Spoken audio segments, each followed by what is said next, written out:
What you got to, man?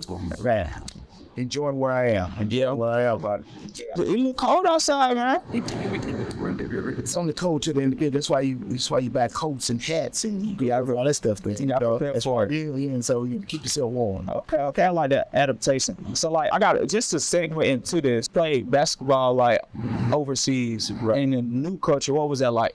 Oh man, it was a great experience. I was a little reluctant at first because I was going into a total new space. I couldn't speak the language, and crazy enough, once I got there, I was in a place where there were very limited amount of people that spoke English. But I were in the northern part of Spain in Galicia, and it was a little bit of a challenge, at first. I'd been married about 5 years, and we had our first child, and my daughter was about 5 months old. And so I'm in a new space, don't really know where I am, and try to adapt and adjust. But my whole mindset is I got a wife and I got a kid at home, man, take care of. Yeah. So regardless, I need to do everything I need to do. But it was different. It was challenging. Once I had the conversation with my wife about you guys need to be here for it, helped out the whole situation. So 2-3 weeks later, my wife and child arrived, and it helped kind of calm things down for me. Yeah, like a lot of like anxiety and stuff like that. A little bit. Yeah. Not a lot, a little bit. Once again, I was not so much as a loner, but I was good with being with me. I would have to have somebody around, in order to validate me or in order to, enjoy myself. I was okay with, doing Andre. And I think that helped me out, being over there. And then once the other two Americans showed up, it helped out even more, so I could, I had a couple of guys I could conversate. Yeah. So like being overseas and outside of the United States, it would brought you out your comfort zone. Yeah. And I know we talk about comfort zone off the camera and stuff like that. So like, what is your take on coming out your comfort zone? Well, I think it grows, get out your comfort zone and being willing, try to adapt and to try to get better and move forward outside your comfort zone. It helps you grow. Just trying to learn how to speak the language. You found out that once you try to adapt to their culture, they embrace you, and more things begin to get easier. Exactly, yeah. So, is it hard? They say English is the hardest language to learn. Was Spanish hard? Of course, it's a little difficult. It took me, I want to say, probably 2.5 years, to kind of to be fluent. Yeah, to get the language, to be able to do like my own interviews, like we're doing now. And it was gradual. But I began to get here, and then they make you feel so good that the interview process is going on, and people are coming in with the cameras, and you don't have to have a translate. So they ask you questions, and you can respond, and then you can laugh about stuff, and then you have that kind of conversations. It did wonders for me, and it helped me out a great deal. And friends and people that I can contact me, man, at least So wait, so you did post interviews speaking in Spanish? Like, that's crazy. Nah, that's dope though. I give you my flowers for that. So like, what's some experiences that you have experienced overseas that you brought here, even as a coach or onto your fellow friends? I mean, we still do some drills now that I got from overseas. It's regular, it was just warm up drills, stuff that we did over there. I bring it to the fold, and then I was blessed enough to be coached by a Brazilian coaches, on this side and in Spain. Yeah, I played for 8 or 9 different teams over in Spain, and probably more here in the States, different leagues that I played in. So I had the tutelage of a lot of different coaches, and so you take little tidbits, from different coaches that you feel like that people that is that you. Who was your idol? Like, who would you look up to on the court, or just not off the court? Well, on the court, man. It's something because Isaiah Thomas. I was a small guy, and so I would, try. Wait, Isaiah Thomas, Celtics, the short one, or Isaiah, the real Isaiah? He said the real Detroit. It's crazy, bro. He kind of, you kind of favor him a little bit too. Look, man, I take that, as absolutely as a compliment. For Zeke is my guy. And you talking about, you look at a guy, his height, that could dominate the ball, handle the basketball. I hadn't seen about us that handle the basketball like Isaiah, pass the basketball like Isaiah. And I'm not saying other guys couldn't pass the basketball together, because there's a guy named Johnson who also who's my idol. Watching that Martha because of his passing ability and understanding that at 6'9", what he was doing with bringing the ball up the court and running fast breaks. So between Isaiah Thomas and Magic Johnson, Isaiah Thomas because I identified directly with him, size and everything that he was doing, but try to emulate what he was doing on the court. But Magic Johnson, because of the great vision that he had, and he was a point guard. Yeah, and is that what encouraged you, like, to be a facilitator, to hold the records and stuff like that? Absolutely, no doubt. Because Isaiah could score the basketball, but Isaiah had a good team, and then 17, Indiana University, and they won an national championship.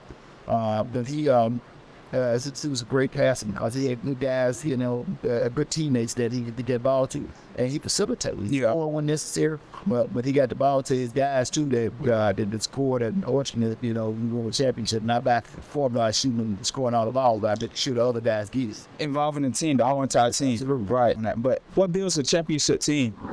Man, is that a part of it, or? Oh, absolutely.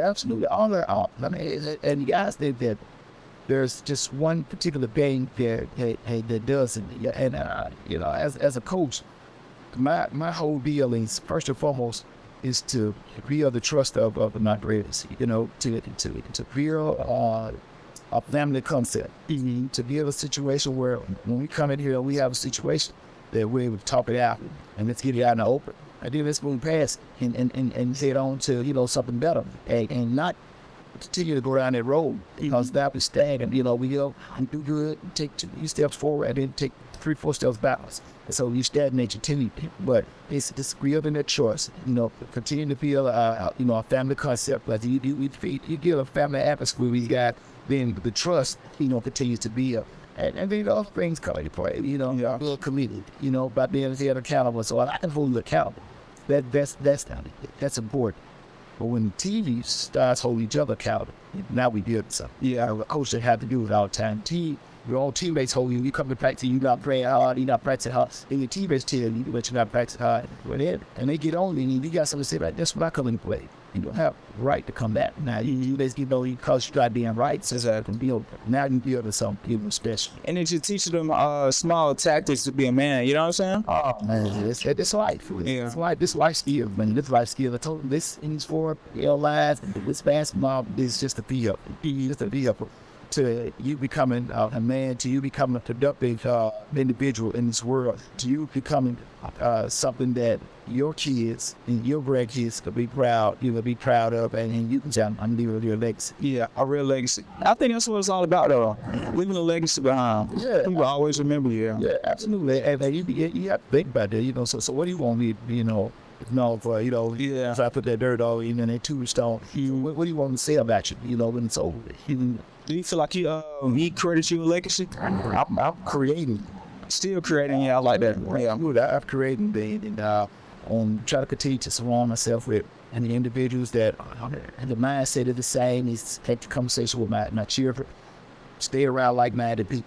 Or if you try to do something that you're trying to be with, stay around like-minded people. My daughter, she's married out, but I think her 8 or 9 friends that she have, they were all like top 10 in their class at Ridgeway High State, and they all still good friends. They all have always support each other. Supporting, yeah. And it's nice, because you never know what kind of twists and turns life can toss at you.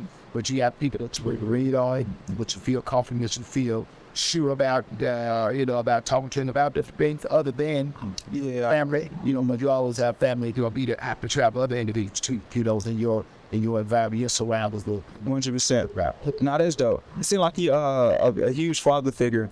But look, I gotta ask you this though. Do you want a son though? No, man. I would love to have had a son, man. But it's never too late. Yeah, but it is for us. My wife and I, we're done. I have grandsons, then. Okay. So I'm good. I got 3 grandsons. So my wife and I have 3. Man, I love my grandsons so, man. And they keep the joy, and then it's just so, you got grandsons. So man, you gotta make sure you take care of yourself because once it was wrestling, you know, you don't want to be, you know, the guy that, oh, come on, in this chair. No, I won't be on the floor. You want to be able to throw them up in there. Yeah. All that there. So that's why I tell my wife, you know, I mean, you know, I give you a gym and, you know, I run my little, you know, 3.5 miles and try to muscle my weights a little bit. Because I told you taking care of yourself, you know, and my wife was there. So, you know, we be married 37 years. And so, you know, it's no, there are blessings here and all of that. All right, we did our part. There are $5 beautiful daughters, and so, you know, sons, you know, it wasn't his cars for us. You know, the Lord said, I got some for you. There are 5 girls. Yeah. I know there's some patience in this man right here. So we give these girls, and take care of these girls. You be a father figure to these girls, and make them see the way it is. Yet perhaps they will marry you as well. So that's the thing I get from my daughters too. What was some advice that someone gave you that you still remember today, and that, you know, impacted your life? I was always taught to use best. I will always taught to be a gentleman. And so what that mean? Well, when window get ready to hold the door, I always, you know, open up the door. Maybe an older lady or a young lady period that had monsters that try to get out, you know, the truck of their car. You know, you always said, oh, I got that. You wouldn't let them, you know, you wouldn't let them carry more heavy stuff. And so that those things carried with me, you know, throughout my life. Being a hard worker. You know, I watched my dad get up, you know, 5:30 in the morning, work till 6:30, 7 o'clock at night. You know, not complaining about it, but give me done. He wasn't the dad that was extremely affectionate, you know, that told you he loved you, but he worked his behind after 6 days out of the week, and you know, for one day on Sunday, you know, for instance, so my work ethic, you know, doubt came, you know, from my dad, because I saw what it meant. Get up every morning, grass, and because he wanted to make sure that this mortgage was paid, that there was food on the table, you know, and that, you know, we were able to have, you know, $1 or $2 here, you know, because back in the day, you know, starting to get $5 in the day, the rich. You were rich. So, yeah, absolutely, we were rich. So, you know, dropping in $5 a day, I'd be like, that's so cool. What is that, dude? Yeah, can't even get, you know, use a amount of gas if we have, you know, a car or whatnot. But, you know, just how everyone wants to get. I was fortunate enough to have a mom and dad that have, you know, at home, and so what you try to do is, you know, you try to make sure that you pass that off, you know, to your kids, but also other individuals that you come in contact with people. That is dope, man. I like that. And I want you to continue to keep being great. Keep on getting in the gym, man. Gotta give me, wait. So give me one more. So how long you been running at 3 miles? Well, it normally takes you about 30 minutes. Yeah. And so, because I don't amp it up too high. I mean, I got the, you know, the speed at about 6. And that low-key fast though. Yeah, but I keep it about 6, so I put 6 on there. And I get a good rhythm. You know, so my wife and I, just yesterday, we went to the gym, and so I encouraged her, hey, come on, get about this, come on, roll with me. So she did. So she rode a bike, you know, we were in the gym. She rode the bike, and then she tripped me or whatnot. So what happened long? I'd say just put it about 3.4, 3.5, and you get a brisk walk. So I put it on 6, and I look up, and I get to about 30 minutes. I had about 3, you know, 3, and then I upped it up to 7 for 8 minutes. So I had about 3.5 miles, and then, you know, I get out there, you know, with little weights a little bit, and try to do a crunch or two. I'm trying to hang on in there. So, you know, when it comes down to sometimes doing practice guys with the challenges. So, you know, you got to put it back on them. Yeah. I know. But no, I like that, man. I appreciate it. Yeah. All right. How was that though? That was pretty good. Yeah, I like this question. Yeah.